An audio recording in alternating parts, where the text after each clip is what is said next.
Welcome back. Now let's get started. Just recently, the presidential flag bearers of the People's Trust, Mr. Gbenga Olayipo Hashim, consolidated his presidential bid with his emergence as a third force presidential candidate. This victory puts him in prime position to challenge the top contenders in the presidential race come 2019.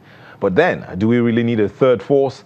Has the idea of the third force come to stay? Is it a credible answer to the nation's socio-economic and political problems? A collection, the third force, a collection of some political parties. Now, if you see that on your screen showing there, this have come together to stand under one umbrella with one presidential candidate. So joining us tonight, we have the presidential candidate of the People's Trust and the third force, Mr. Gbenga Olayipo Hashim. Thank you for joining us. Thank you, sir. And from our Abuja studios, we have the National Secretary of the Social Democratic Party, Alhaji Shehu Gabam, the Secretary of the People's Democratic Party Generation Next, Ms. Ndi Kato, and the National Publicity Secretary of the All Progressives Congress, Mr. Lanre Isao Niru. Thank you, ladies and gentlemen, for joining us in today's show. Thank you so much. So let me begin with you. Why should Nigerians even begin to look at the third force? Is there a need for all of this? I think the first thing is 80% of Nigerians want to see a stop to political recycling of the same people all the time. And they want to see new ideas on the management of the economy. And basically the GDP of Nigeria is so small. Even when we were 510 billion US dollars in 2013, that's a small economy for 180 million people. And that's why you still have almost 2/3 of the people living below $2 per day. You need new thinking, and you only get that from people who have had thorough experience in the private sector, such as I have been a businessman 27 years going, and at the same time having some understanding of politics. So you have to be on top of both polity and economy.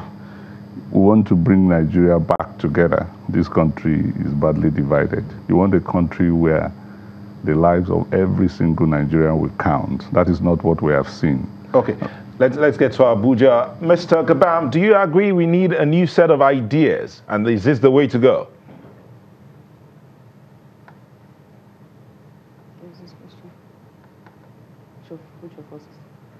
Mr. Gabam? Okay. I asked if you... Yes, go ahead. Yes, first and foremost, let me be clear about this issue of third force or not third force. What we did as a party is to provide the basis to level playing field for virtually everybody. We provided an option for people who are frustrated outside the main parties that determine who comes in and who goes out. We built a very formidable party that have contested various positions in the country, from the presidency down to the state assembly. We had a party that 5 presidential aspirants have contested. Our convention was transparent. So SDP is not a third force, it's the main force to be reckoned with in the country. So given the scenario available today, and given the competence of our presidential candidates who have the capability, who have the dynamism, and who understand the main problem of the country, I believe we are in the first line charge in terms of capacity to provide leadership for the country. Just like any other parties that are claiming to provide the major balancing in terms of issues between the PDP and the APC. We equally provided that capacity in terms of balancing these issues and providing opportunity for Nigerians to pick the best among the 3 major political parties that are parading their own candidates. So at the end of the day, are you saying that you're not part of the third force as we speak? We are the main force. We are part of the main force because any process that other parties have provided, we have provided it. We have provided positions to be contested from the State Assembly, House of Reps, Senate, and Presidency, and all of them have been filled and been submitted. The first batch has been submitted to the INEC, and we'll submit the second batch also. Well, it looks like we're no longer having a two-way race or a three-way race. We're going to have a four-way race. But let me bring in Ms. Kato. What do you think of the need for new ideas? Do we need to look away from the PDP, a member of which you are, and the APC? I think that we should be reasonable here. You know, when you talk about new ideas, we act like PDP does not have new people in the system. I mean, I'm a member of the PDP. I was not a member of the PDP in 2015. I'm new here too, and my ideas are working in that party. Let's also keep in mind that our candidate has been on the issues. You know, you can't just wake up a year to election and start, oh, we're here to solve the problems and all that. What structures do you have? We have 119,973 polling units. And INEC states that we need 2 people per polling unit, 2 agents, 2 party agents. And if we're being reasonable here, how many of these parties have these party agents? That's over 230,000 people.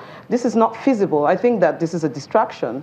If we want to stay on course, there are only certain parties that can lead Nigerians out of these problems. And I think that PDP is that party. I think that our candidate, His Excellency Atiku Abubakar, has shown that he understands the issues. You know, it's very easy to gloss around issues and say the economy, we're from the private sector. Atiku is a private sector too. You know, but can you break it down to the nitty-gritty? Do you understand what is happening in several states in the north and how to counter these issues? Not many of these people do. When you look at the interviews they're having and the things they're saying, they're not really in touch with the grassroots. They don't understand. They do not have the structures. These are things that PDP has had. This is a party that has evolved over the past 3 years, and I think that we are right on course.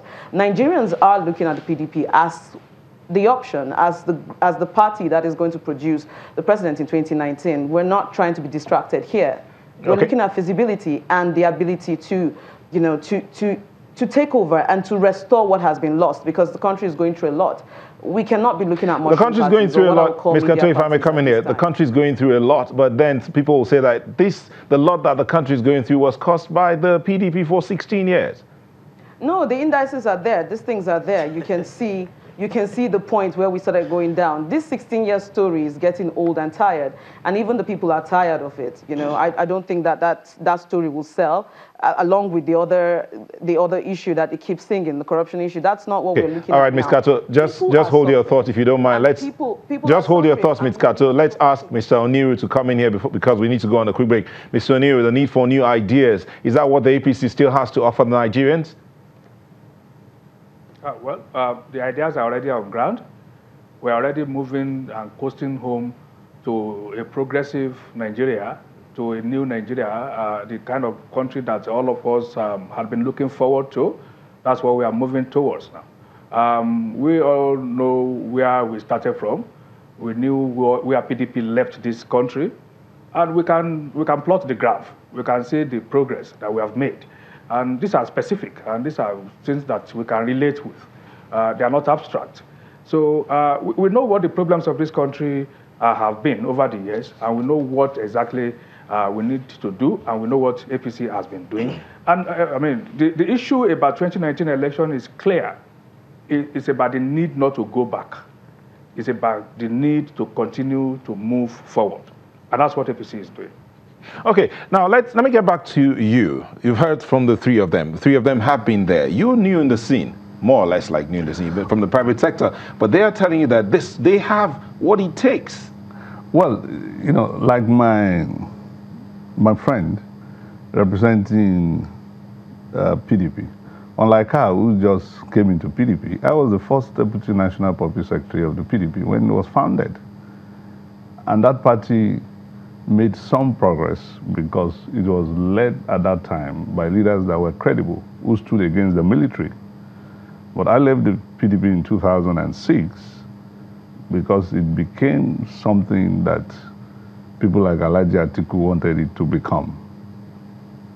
And that's why that party failed subsequently, because the founders of the party, who stood for integrity, who fought against the military, who wanted a progressive Nigeria, virtually left the PDP.